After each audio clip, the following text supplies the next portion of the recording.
What's up, everyone? Welcome to the Recovery All Stars. Man, this is awesome. I don't care who you are. What a great Can we just play the intro again? Bro, I'll play that thing anytime you want. I'll tell you right now. I get excited about stuff like that. Maybe it's just because I made it, or maybe not. I don't know. I love the intro. Well done, Justin. Love it. Thank you. Well, thanks guys for coming here. And let's see. I don't know, where is this? Oh, there we go. Comments. You guys just jumping on, say what's up. Let us know you're here. So this is how you guys what do you guys want to talk about? You got anything going on? I want to talk about how damn big my water bottle is. Look at how giant that thing is. Come on, bro. I got you. What's up? Gotta have the water, man. You know, I think what we could talk about, we were talking about it a little bit before, actually, is recognizing the privilege that we've gained in our recoveries, recognizing the gifts that we've gained in our recoveries. As creators, we were sitting and we were talking about, like, oh, you know, I've only got this much reach, or I've only got this many followers. And like, you got to sit back and like, really, like, is that the biggest problem in my life today? Because like, I remember when I was scrounging through dumpsters just to get through the day, you know, and now I get to do all these things. I get to meet with wonderful people like this. And maybe that's something we can touch on. You know what I mean? Definitely. Yeah. I love that too, Dan. I was saying earlier that how privileged I feel to be connected with you guys. And I also want to acknowledge, you know, the thousands of people in my community that I walk out the front door who are representing recovery too. I guess I've just found a voice in this space online. And sometimes, sometimes I find like, I feel very lucky for that, you know, but I know, I just want to say, like, everywhere I go in my community, I know thousands of people just in my local area who are in recovery, absolutely killing it as well. So I'm here to sort of represent them too, you know? Yeah. Hey, let's just put this out there. Like, this is from all over the world, which is good. He's in the future right now. Danny's in the future. Like, I don't know. All over the world and throughout time and space.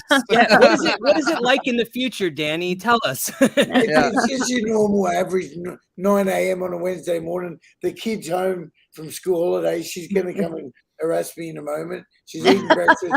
It's all good. It's great. I love it. That's what's awesome, man. I love, you know, it's really cool, man. Yeah, we can bitch about the, you know, the reach and this, that, and the other thing creators, but it's cool because we get to have technology like this and we can get connected, you know, and we can use this technology in good ways, bad ways. We can look at it this way, look at it that way. It's just how we look at it, you know, and I think it's awesome that we can connect with people that are in Wednesday and we're in Tuesday still, you know what I mean? Yeah. It is really cool, actually. So you and I, Justin, are here in Florida. Brad and Daniel are in Canada, and Danny is in Australia. And then how many people do we have? If you're in the comments right now, tell us where you're watching from. Like, it is so cool that this online recovery community that we have, right? I have the support of my recovery community here, but it's so much cooler that we have people all over the world recovering together in all different kinds of ways, which is even cooler. Yeah, I want to give a shout out to Donna. We got Donna in the chat. Donna's in the chat. Okay. My wife. Okay, I was gonna say that's the wife. Okay. We got Twinkle. What's up, Twinkle? There she is. What's up, Heidi? Good to see you. And we got Joshua Sanders, the OG. 52 months. I see Ron from The Truth About Addiction. He's in Australia too. Yeah, the Ronald. Hey, Ronald. My friend Onyx. Onyx is a how do I say this? She is a psilocybin sacred journey facilitator. So what does that mean exactly? Well, she doesn't like to use the word trip, but it is she works with psychedelics. She works with people to access parts of, I'm not going to tell you her job description. She uses psilocybin, which is magic mushrooms, to work with people. Yeah, that's a new and upcoming thing. I think they have like sessions where you go and you do these sessions in a doctor's office and you go through this process. I don't know much about it either, honestly, but I've heard a lot about it. Yeah. Well, I don't think she's in a doctor's office, but yeah, and it's nor is it new. It's not new, but it is coming to the mainstream, and I think that's really good that it is, because there is some solid research behind working with psychedelics that goes way back. You know, like in Saskatchewan here in the 50s in Weyburn, they had a hospital, and they did extensive research on LSD, and like that was 70 years ago. They've been working on this, you know. So to see it Yeah. coming to the mainstream, and like to see ketamine now is there are places you can legally go and get ketamine therapy in Canada. Right. That's Yeah. what I was thinking of. Okay. It came across my feed. I was like, not today, Satan. I know what you're doing here. And I was like, because I was like, damn, I feel depressed all of a sudden. For real. Because, like, hey, listen, I had my extensive research back in the day with ketamine and LSD. Yeah, I think this was different. They wrote there. I'm sure they wrote stuff down and things like that. Wore lab coats. Oh, I wrote stuff down too. What not to do. You can still go see it behind the convenience store. It's on the wall. Brad, how are you, man? I'm good, buddy. Thanks for having me. This all-star lineup here. Mm-hmm. Oh, just a little hand over waving behind my head there. Guest appearance. Oh, Hi. Yeah. That's he the was- real tech guy. Yeah, The well, real he hard was- knocks. That's Yeah. the real hard knocks. Yeah, he's definitely a part of it. I got to tell you, for sure he is. He was over here playing BeamNG or something. He got sick of listening to me, so I don't know where he's going. So let me ask you a question. So being influenced, being on social media, doing all what you do, what's your recovery look like? Like, what does it look like to you? Like, what do you guys do to make sure that you're all right? Because this stuff can get really involved at times. And I know Brad is probably going buck wild over there with it. But That's just life, man. yeah, right. It's crazy, dude. But it's good, man. It's what we started out with the beginning, right? The blessings, man. You know, like with everything, being able to have been working on this shift about like have to and get to. That's right. You have to, you know, I mean, it's not an easy for me anyway, it's not the easiest of shifts to make. Yeah. Right. But it's like I get to do all this stuff today, and it's I mean, I couldn't imagine things any and other way. that reminds me of like it's talking about language. Language is coming into the conversation a lot in my world as far as like substance use and recovery and like, but I mean, even we can even go like past the substance use and recovery realm and talk about like when you're late for somewhere, instead of saying sorry I'm late, say thank you for waiting, you know. Things like that. It just like the language, it changes the feel of the conversation, and it's so important. It really does. We have that in my world too. I totally get that. You know, I was on I did a news report. You know, I got interviewed for a news report because they have like opiate settlement money coming out. And we're a nonprofit down here in Florida. And so they want to interview about what we're trying to do in the community, what's needed, what's the gap, stuff like that. So I was on the news thing, and afterwards I was like, oh my gosh, I need to change my language, because I just kept saying, and every time we do that, the identity, you know, it's an identity crisis. That's how this whole thing is. An identity crisis is what we're putting our identity on. It's how we are a person, our beliefs, all that. So if we have this thing that we put on us, it's a stigma that we're putting on ourselves by saying it out loud, because no matter what we say, we're hearing it too. And it's literally keeping us in this box. So breaking down those languages is the most important thing. And when I got done with that news segment, I was like, man, I need to do homework. You know, I need to do boot camp, because it's Steve, we're live, brother. Go put a shirt on. Holy shit, now. yo, you He let does him this that man every be. time. Hey, can I just say on that, Justin, like, I think it's great to hear ourselves and learn from it too. But I also love that I can just be me, you know, like I was authentic and as real. And I do like who I am 13 and a half years down the track in recovery too. And I'm always open to learning more stuff and wanting to change my language to make it maybe more appropriate. But at the same time, whatever I'm doing, obviously working for me. So I love that as well. So I think it's definitely a blend of both, you know. Well, you bring up a really good topic. So I had somebody message me last night and they said, do you think that you can be ever completely recovered? Right. And I know that that's kind of like a controversial topic throughout the rooms of NA and AA. But, you know, going back on the language piece, like what I'm learning now is that instead of I'm Sonia, I'm an addict. You know, I'm Sonia, I'm a person who has misused substances in my past. You know what I mean? So Mm. instead of me being an addict, that happened in my past, but it's not Right. me, you know. But I think that that's a really slippery slope to get on, because you Yeah. got to be ready for that part of Yeah. your life. You know what I mean? It has to be like a constructive way to talk. Like if you say, like, cause like I struggled with that for a while too. You know, I'm Dan, I'm an addict. That's that it rolls off the tongue, so to speak, you know, and like I'm Dan and I'm a person who used to use substances, but now I don't anymore. But it's okay if other people do just because I don't. Like I'm not gonna like take your hand and say that shit. You know what I mean? So but yeah, it's definitely and I lost my train of thought. Someone else talk. It Do just you slipped. think you can be recovered from addiction completely? There it is. Yes. Not me. Not me. I- I need to work every day, you know. I think, well, no, and I'm not like, so here's how I think about that. Like for me, it's like, am I recovered from my substance use disorder? Am I recovered from the harms that came from my substance use disorder? I, you know, I don't know if I've completely healed from the things that happened, because some really bad things happened. But I mean, when we say the word recover, that means like getting back what we had before. And I've come to a place where I've never seen the shit that's in my life. So how can I Right. recover that? How can I Yeah. be in? I think that like to be from recovery and into discovery, right? Like I'm discovering a new life now. This is not, I don't want to be who I was before the substances. Like what a waste of lessons. You know what I mean? Right. Mm-hmm. Yeah, I love that, bro. That's a great Dan, that's a great point. What you just said. Recover from what? Like when I picked up, I was a mess. So I don't want to recover back to that. Like Yeah. the life I've got today is a life beyond my wildest dreams. And but I just on that note, like I am happy to consider that I have, because like I see anything that changes the way I feel, that feels good, I abuse it. Like anytime I do. Mhm. So imagine if I picked up a drink or a drug again.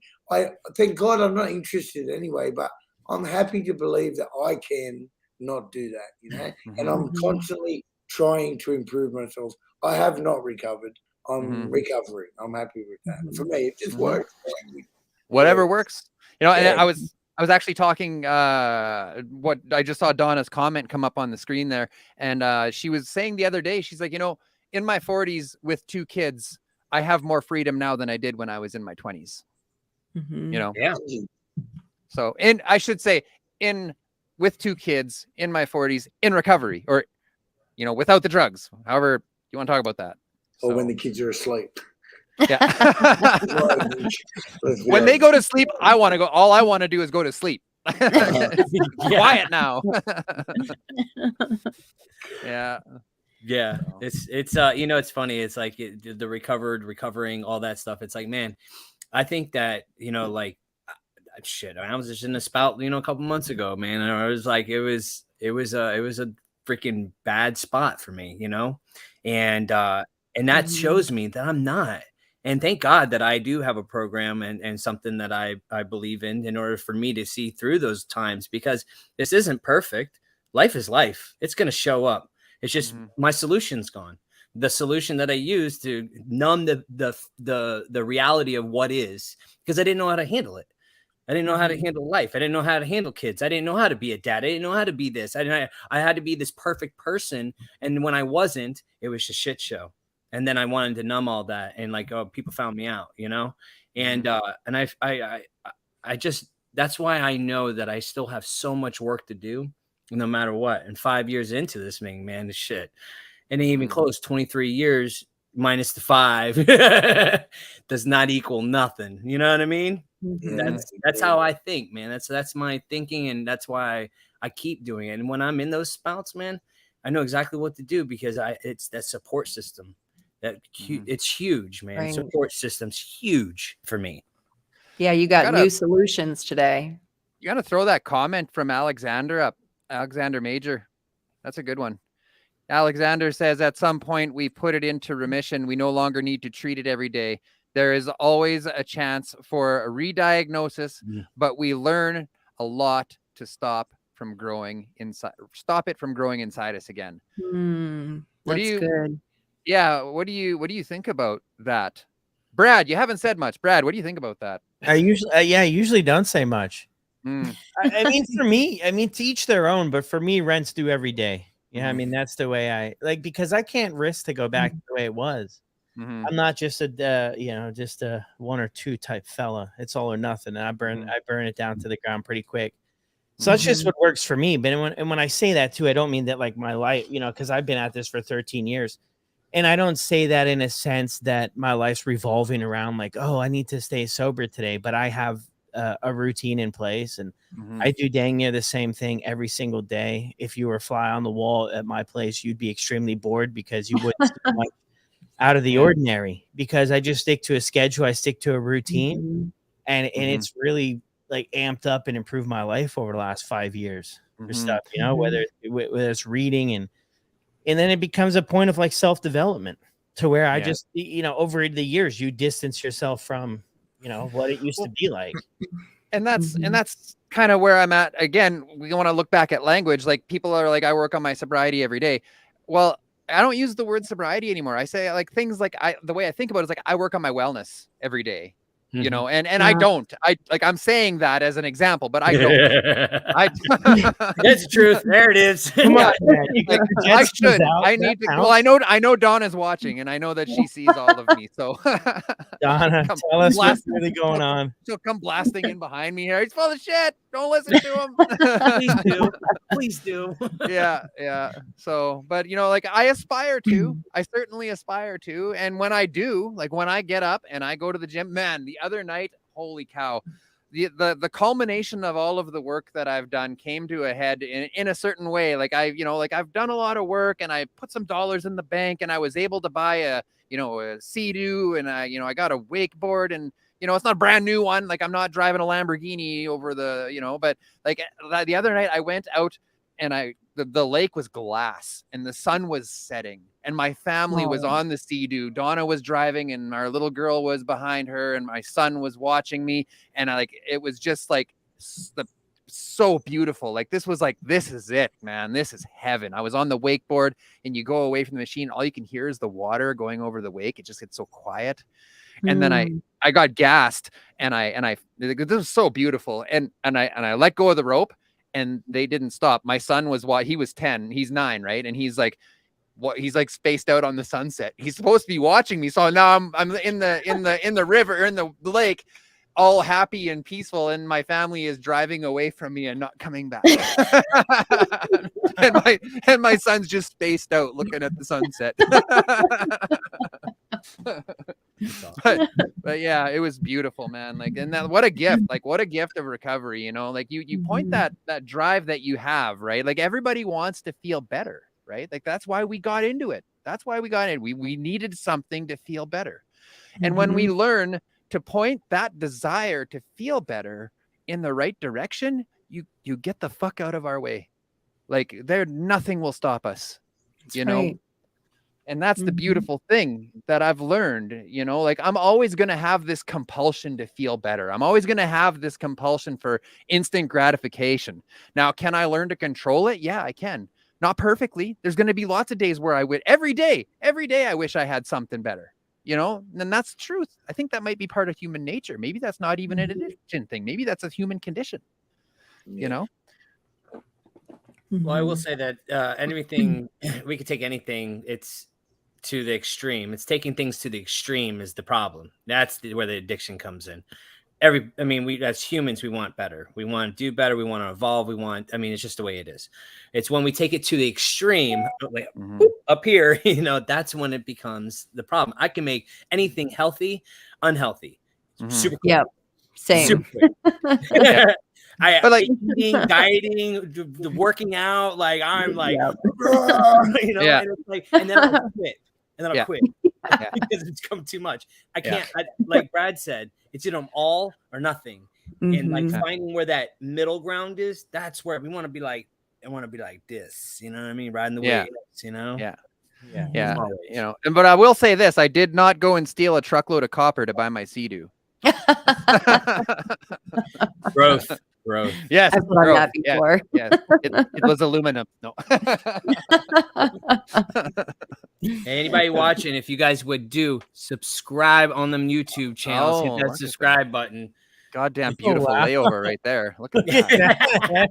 Yeah. And by the way, like if y'all are watching at whatever channel you're watching on, whether it's the Hope Shot, I mean, there's 5 of us here with 5 different channels. Like check us all out. You know, we got Justin on Right. the Hope Shot, we've got Brad on Sober Motivation, we've got Sonia. Yours is also called Hope Shot, isn't it? On It's Facebook? called Sonia Johnson.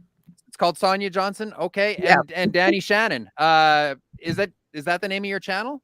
Yeah, I believe so. Yeah, Danny Shannon. I hope it is. It is, Danny. I've subscribed to you. Yeah.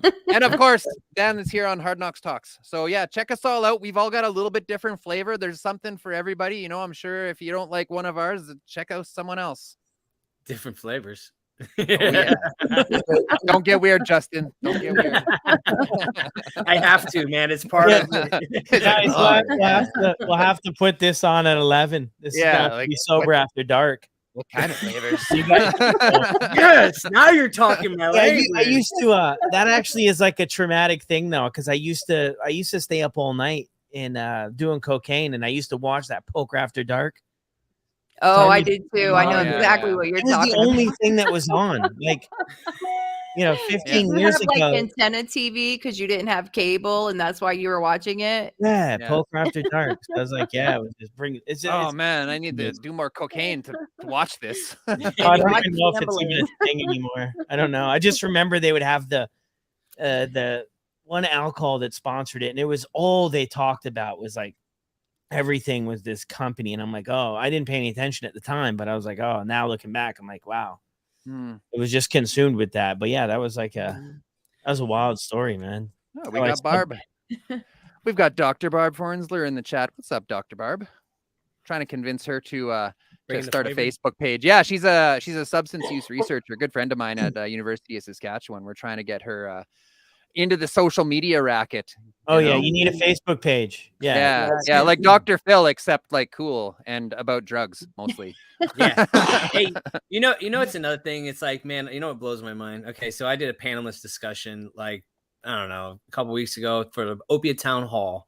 And I'm sitting up there with the Pasco County. Now I'm a community leader now.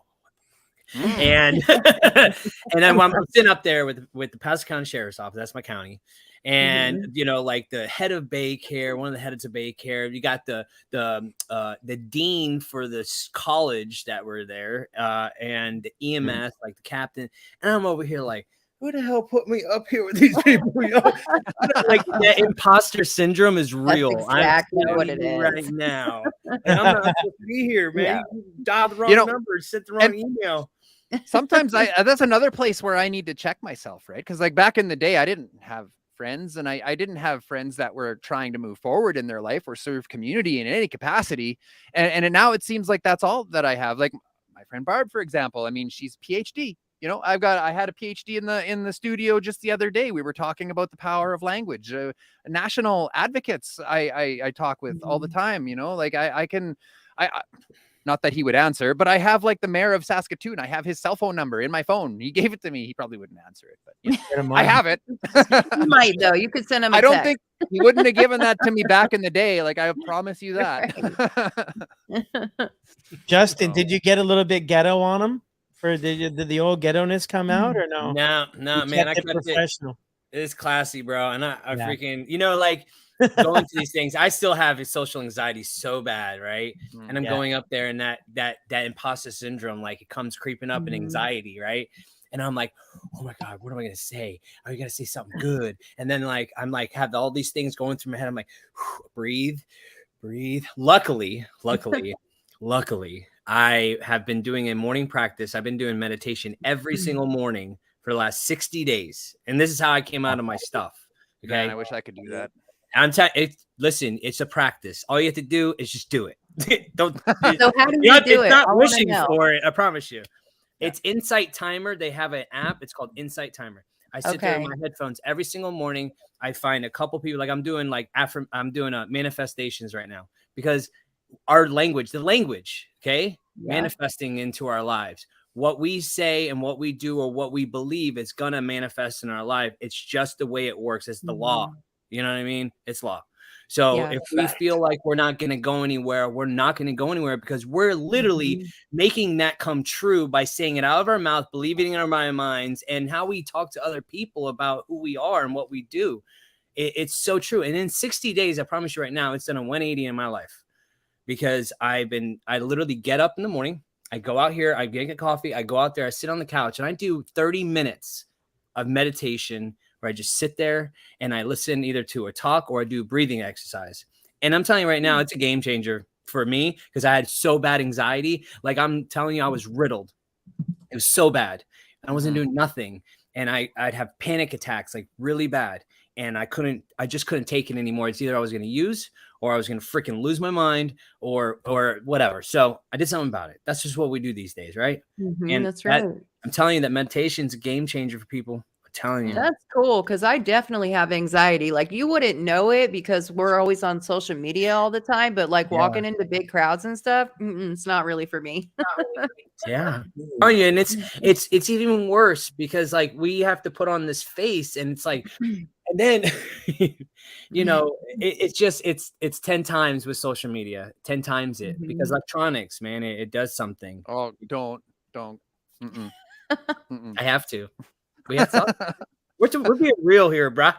Yeah. Okay. I'm gonna do a breathing exercise. All right.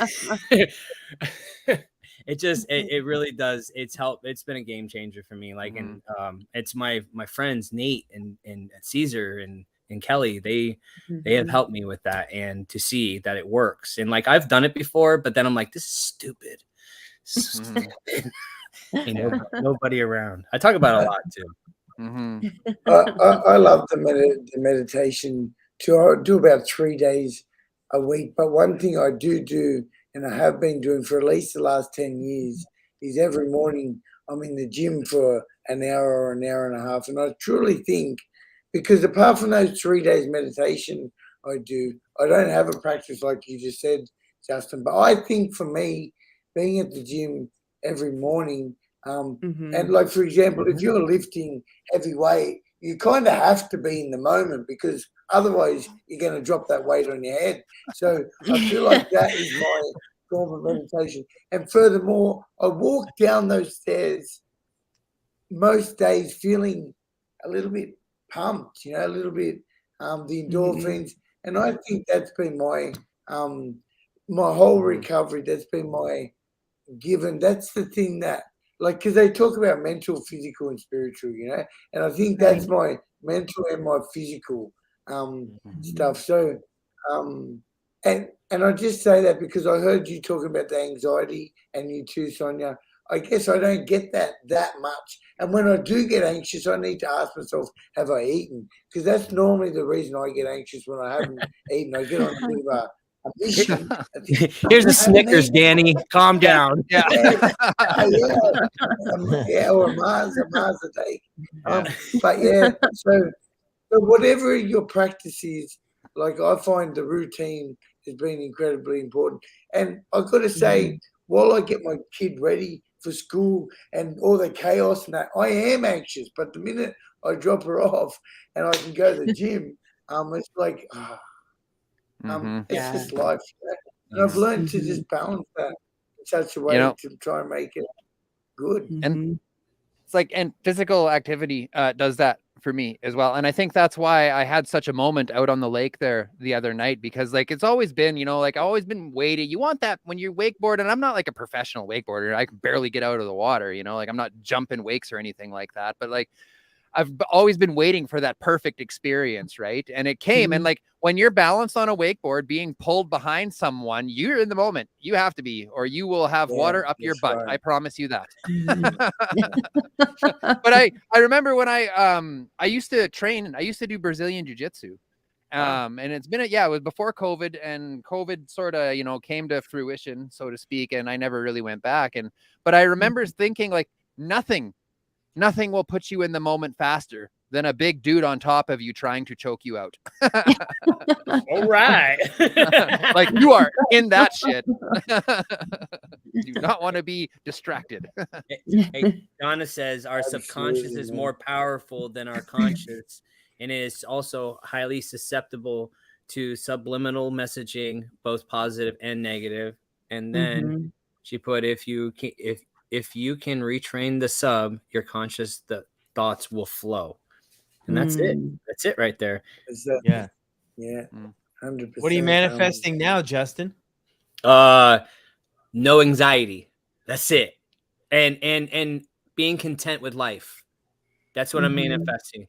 My life is good, but I can't see it because I'm so up here with Man. what I'm not instead of seeing what I am. You know what I Mhm. mean? And it's just that's something I battle with often. And so the meditation has helped me. Now I do physical stuff too. Like I eat healthy. I was in the gym, dude. I was getting it right, and then I stopped. That's just how I am because the mental stuff. I was Mhm. working this out, and I wasn't working this out. So it's a healthy balance. Mm. Like I'll do physical. Like I have beach body. That's what I do. I don't like going to the gym. I'd rather do it at home. You know what I mean? And I do 10 minutes, but I do it with my wife. You know what I mean? That's like we do it together. So Is and that like one of those exercise videos? yeah, it's beach With body Jane is like Fonda? they give you, but they have like bodybuilding ones. Like you can do Hmm. weights. Like we have weight benches, we have weights, we have curl bars, we have everything you could possibly think of. And but my buddy Caesar, he's just like you. He uses the gym as his meditation. Like he is Yeah. Yeah. hardcore every day, no matter what, doing big boy. But he's looking good, boy. Oh my. He's looking good. And what, you're not, Justin? Come on, man. Nah, bro, I'm actually clean eating right now because I ate too much freaking ice cream and desserts last 2 weeks. And I'm like, Mm. all right, I'm done. I'm done. Yeah, just one more. There's a good question in the comments there, Onyx. Onyx, okay. Read it. Onyx says, question for you all. If you could go back in time and speak with your 10-year-old self, what would you say about your experience in life with addiction and your healing journey to recovery? Hmm. You know, I know what I wouldn't say. I wouldn't go back and say, don't do drugs. Right. No. I agree with you. Mhm. Mhm. Yeah. I would Me say too. just hold on. It's gonna hurt, but it's gonna be worth it. You know, because I wouldn't want to go back and change anything, even though many people have been hurt by my story. Like if anything, I would change the fact that I hurt my children. Other than that, I'm happy that everything turned out the way that it did because I would not be the person I am without every single experience that I've been through. Mhm. Yeah, it's tough, you know, when we talk about that and we talk about going back, like if we're going to talk about and Mhm. tell 10-year-old us, that would change the course of our lives, and then in essence we wouldn't be who we are now. So it's tough, you know. Like what do you Mhm. I don't know what I would say. Like be careful for sure. I would say be careful. And I might say something like you don't need the people and the women in your life that you think you do, man. You don't need that shit. You're just fine without them, you know. Because I used I used to try to make my identity about who I was around, right? Who was in my life. Right.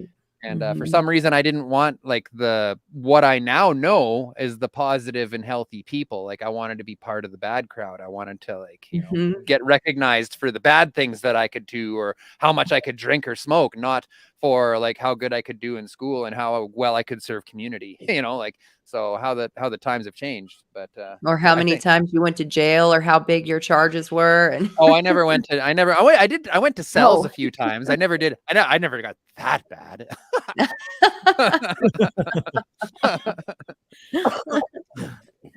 Yeah. What do you think, Brad?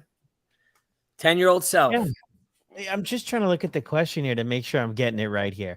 What would you say about your experience in life with addiction and your healing journey to recovery?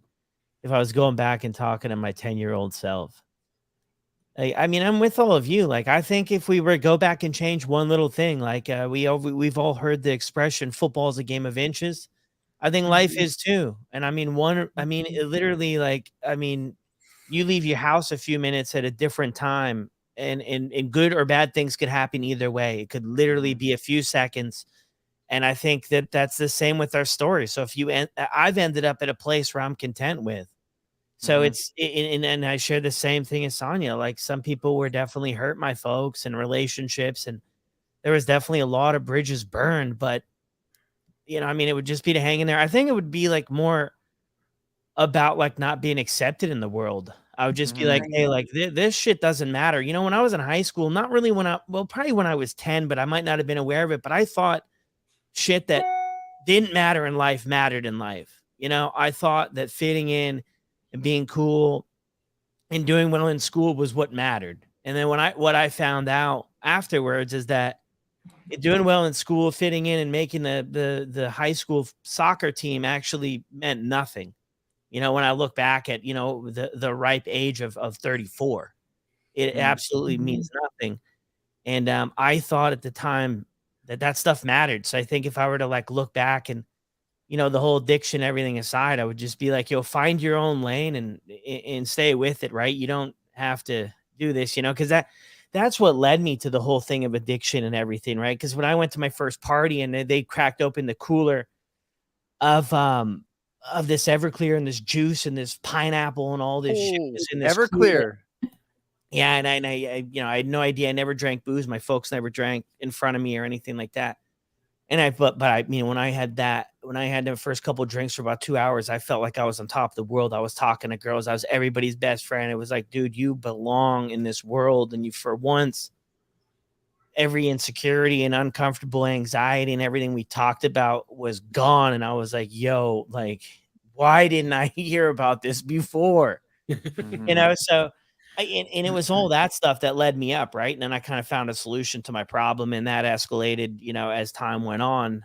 But I think it would be that is like try to focus on your worth not being in other people's hands. You know, because I left it up to other people to be like, hey, you guys tell me how much I'm worth. And we've all heard that story of it's like a car. They shared on Facebook. It's like one car, but you go to a pawn shop and the guy offers you $1,000 bucks, and you go to like your buddy and he offers you $2,000, but you go to like this old school veteran car collector and he's like, oh dude, this car is worth $1 million, you know? So I think it's all about, you know, where you go and stuff. I could go on and on, you know, there's tons of stuff, lessons, you know, over the years that I've learned, and a lot of them the hard way, probably all of them, you know, but I don't know. I couldn't go back and change anything though, because I might have never ended up where I ended up, you know, which is like, it's wild for me to say that and think that sometimes, you know what I mean? But that's you know, I think I might try to instill some sense of the importance of family, because like I didn't understand that. And sometimes I still don't understand that, how important family is and was, and how the experiences that I probably missed out on because I was so detached by my own doing from family. So yeah, I will say that, you know, like one thing that I held on to for a while was with my mom passed away from this, and she passed away alone. It sucks, man, you know, and I wasn't clean until after the fact, and it was just a shit show. But you know, I sometimes I hold that guilt that's like, man, why couldn't I save? You try to have that survivor's guilt, you know, and it's real, you know, and that's something that I guess spending more time with family would have been a better thing, but my family was so dysfunctional. It was just so dysfunctional. Drugs and alcohol were like, that's what it was. It was like, and I was on the street at 14. So, you know, I've been on my own since, you know, then, you know, and I got in a lot of trouble, but I'd probably say exactly what Brad said, man. It's like, don't put your worth in somebody else's hands, you know? And everything led me up to this point, like the Back to the Future kind of deal. You know, you change one thing, the picture erases, like, and that's true. Like, I would never be here. I would never be here doing this. I would never have my wife that I have now. That's the most healthy relationship I think I've ever had in my freaking life. You know what I mean? Like, it blows my mind where I'm at. But like, so I had to go through all that to get to this. And and then it sucks, but it's awesome because listen, this is a survival guide for somebody else now. And I hate that cliche sometimes. It's like a survival guide, but it's so true. Like, you know, and you just help people along the way. Like, yo, man, you ain't got to bump your head that many times. And I didn't have somebody to tell me, hey, you ain't got to bump your head that many times, you know, a mentor.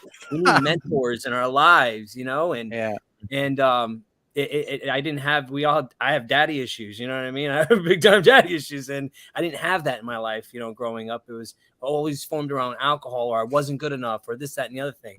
And to just say, hey man, it's going to be all right. And you are good enough. You know what I mean? Like, be that big brother for somebody. So, Yeah. So What about Shannon? Yeah. What about you, Shannon? What would you say to the young lad? The young lad from Australia. Yeah, I was very surprised. Not surprised, but I was really happy to hear that we all kind of said straight away the same thing, that we wouldn't change anything other than hurting our families, because again, like you guys said, I'm really happy with where I am right now, and I couldn't be here if it wasn't for my past. It's literally my past that got me here. But like similar what Sonia said, I would also just it's been difficult. Like 17 years of the pain, hurt, and misery that I went through was not an easy thing to go, and I don't wish that on anybody. So I'd say to hold on, hold on, try and it's going to be a rough journey, but it's definitely going to be worth it. For me also, recovery has been really difficult too. The first 5 years maybe of recovery, the anxiety attached to that. If I might just say, in 17 years of me hurting myself, I actually never thought about really hurting myself until I entered recovery, because it wasn't like I hadn't experienced those raw emotions that you feel in recovery in my addiction. It was just a blur. I was just stoned.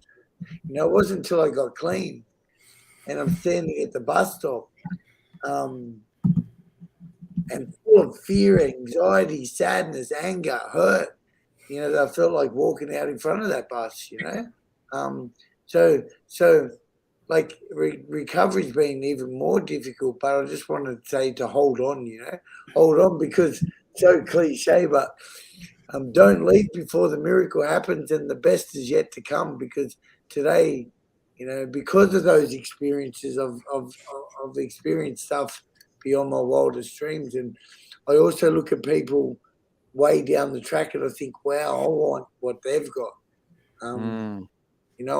Imagine if my life does continue to get better. I want some of that, that's the addict in me. Just lastly on that as well, like still quite a bit down the track, I've still got that, the disease of more and next. Like I'm always, what's next? What's next? My life is so good, but I want to know what's next. Yeah. And I want a little bit more. I want just a little bit more, I was talking about that just the other day. In fact, I'm talking about it more and more. Yeah. I don't care what I'm doing. I want to be at the next place. I could have absolutely nothing going on. Like, I'll take my dog for a walk, right? Nice, peaceful walk. And it won't matter if I have nothing to do after it. I am rushing. I'm rushing to get that walk over with so that I can get on to the next thing. And there isn't a next thing. So like, it's I feel that. Yeah. I don't know if that'll change. Hopefully it will change, but whatever. Hey, there's some, Sonia, did we hear from you for this 10? Yeah, I just was saying that I don't know if I would change a thing, honestly. And truthfully, no matter really what you would have said to me, or even if I would have said it to myself, I probably still wouldn't have listened, because I was pretty hard-headed when I was younger. So I had to learn for myself, but yeah, I was just saying, I don't think I would change anything, because I wouldn't be here if I did. Yeah. I'm gonna I got some people in the comments. I'm gonna read a couple of these real quick. Got Josh Sanders says, I want to tell myself that your life will be miserable and lonely for many years. Once you find recovery, life is amazing. However, I'm afraid it would change the way life turned out. Exactly what we all. So true. Love it, Joshua. Let's see, we have Twinkle says, I was already molested by 10. My life began in trauma even before that. I tell me it doesn't really get better, but there's a lot of joy along the way too. Oh, bless you, Twinkle. Much love. Can't imagine. Mhm. We got Melissa says, I'd say to my 10-year-old self, things are gonna get rough. Hang in there, and when a group of people come along who are wanting to walk the path with you, let them in. They are the unity you'll need. You know what? And I just want to love that. say something about that too. Like the group of people that she's talking about, like I would have never clinged on to recovery the way that I did if I weren't so outcasted, right, from the rest of the world when I was in my addiction. But that was literally what made me buy into recovery. Like there were all these people that just wanted to help me stay clean, and they didn't care what I had in my pocket or what I had between my legs, or they didn't care about none of that. Like they just wanted to see me succeed. And that is what did it for me. Like that's why I bought in. Mm-hmm. Me Yep. too.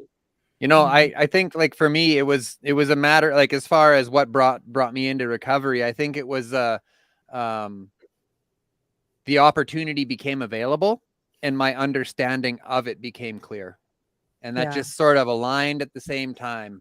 You know, my mom has been in the addictions field for 40 years, and you know, she watched me go through all that, and at the very end she came and she took me out for lunch, and she started plotting. She's like, Dan, you need to go back up north and work. Dan, you need to get a home. Dan, you need to go to the ministry and get your son back and all this stuff. And I stopped her. I'm like, don't I need to get sober first? And she's like, yes, you do. And she pulled out the form. It was already all filled out and everything. She's like, she put it on the table. She's like, sign that shit right there.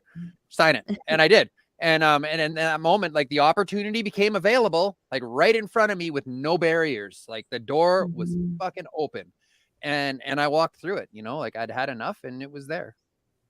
And it was kindness. You know, it was kindness. Yeah. Kindness saves lives. People want to talk about harm reduction. Take harm reduction away and put kindness in there. Kindness saves lives. Right? I love that. Yeah. Yeah, it really does. And it doesn't cost anything. Mm-hmm. We got Alexander says, my mom passed 7 years ago today, and I'm learning to let go of the fact that I wasn't sober, or even had my license back before she passed. It's hard because she lost my 2 months old sister to a drunk driver. Yeah, I'm so sorry to hear that, Alexander. And, you know, I can just share that. I mean, this is not exactly the same, but the first time that I ever used drugs was the week that my grandfather passed away. And he was like my dad, right? You know, he was there for me when I was a kid, where my dad wasn't so much in the picture. And I always beat myself up so much for that, you know, and it is part of what led me to addiction. But when I got clean, like I found ways to be able to make what I call like a living amends to him and to make him proud, right? Because I believe that he still can see me. Like I believe that he's proud of me and he knows that I'm doing well, and I get to honor his life by staying clean, you know. And for me, that helps, not a lot, but a little, you know. It does help me a little to know that. I say, and that's where I'm at too with that. So like, yeah, I mean, I couldn't save my mom, right? And I couldn't, you know what I'm doing? I'm stopping the cycle with my kids. Like I'm literally stopping the cycle. I'm not passing on my trauma to my kids. And that's the best living amends that I got. And that's good enough, you know, to the all the people that passed away that I can't give that amends to, you know, like my grandma, my mom, the ones that actually got the probably the worst of it, to be honest with you.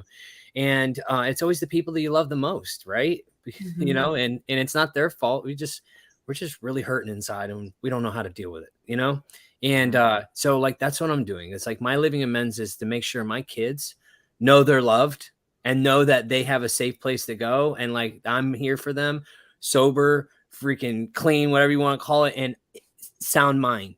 You know what I mean? Right. Because I could be clean, I could be a dry drunk, and I could be passing on trauma still. Because I'm not dealing with what's going on here. You know what I mean? Yeah. Yep. Yeah. All right. We got Dear Recovery. When I heard we'll love you until you learn to love yourself is what made all the difference. I never knew how to love myself. I was accepted for me. And we have Alexander says, thank you, Sonia. I appreciate that. Great advice. I'm learning to take what my mom gave me in lessons and memories and use them to keep her alive with me. I love that. You know, when Dear Recovery there says we'll love you till you learn to love yourself, I can kind of relate to that in a little bit of a different way, because I know when I look back at my experience in the recovery community, because like I drank the juice, man. Like I got sober and I drank the juice and I was all in. Like I was blue flaming, big book thumping, Yeah. all of it. Blue flaming. Blue flaming, just shooting. And the biggest thing that I think that I took away, like, yes, of course, there are some very important principles being taught in those books and in the literature and in all of the suggestions. But it gave me a place to go when I had nowhere else to go and be sober, and to learn how to be sober in a community, how to interact, how to build relationships. Like I got so much more than just the program out of that. It just was a place where I could go and feel safe enough to practice being a human being, you know? Mm. Me too. Me too. Mm-hmm. Yeah, I like the way that you worded that, to practice being a human being, right? Like the rooms that I went to when I found recovery taught me how to be a mom. They taught me how to be employable. They taught me how to be a friend. I haven't really burned any. I mean, sure, I've had some stuff happen where some people have pissed me off, but you know, I haven't really like burned any bridges or screwed anybody's man or, you know, any of that other crazy shit I used to do to my On old their friends. TVs. Right. Yeah. Help them look for it. That part. Yeah. Yeah. Yeah. Yeah, you know, it's funny. It's like when you first get in the recovery, it's like you're still suspect, right? Of these people that want to be your friend, but then they do stuff for you, and you're like, all right, what's the catch, bro? You know what I mean? Like, and you had to like let those guards down eventually, but it was definitely suspect, you know, letting those friends in, because I know what I did to my friends. You know what I mean? Right. Yeah, Not I good. was really weirded out by it for years. Like when I say weirded out, like I was just like, what? People would ring me up day after day. I'd go, what do you want, bro? Like, why do you keep ringing me? And then one day he said to me, Justin, he still rings me. He said to me, Danny, why are you always trying to get off the phone to me?